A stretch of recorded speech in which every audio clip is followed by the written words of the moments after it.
In the light off history ইতিহাসের আলো YouTube চ্যানেলে সবাইকে শুভেচ্ছা জানিয়ে শুরু করছি 1960 সাল এবং ফ্রান্সের উপনিবেশিত ইতিহাসে একটি গুরুত্বপূর্ণ অধ্যায়, কোটে ডি আইভরে। কোটে ডি আইভরে বা কোট ডি আইভরে ইংরেজি ভাষায় যার নাম আইভরি কোস্ট। এই আইভরি কোস্ট বাস্তবে একটা সময় ফ্রান্সের উপনিবেশ ছিল। আমরা ঊনবিংশ শতকে উপনিবেশ সাম্রাজ্যবাদ বিষয়ে আমাদের তৃতীয় সেমিস্টারের সিলেবাসে আমরা পড়েছি।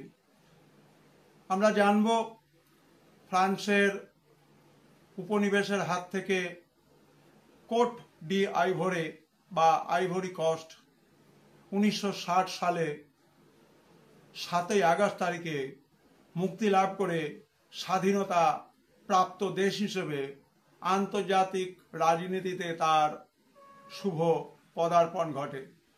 1960 সালের 7ই আগস্ট আইভরি কোস্টের স্বাধীনতা দিবস।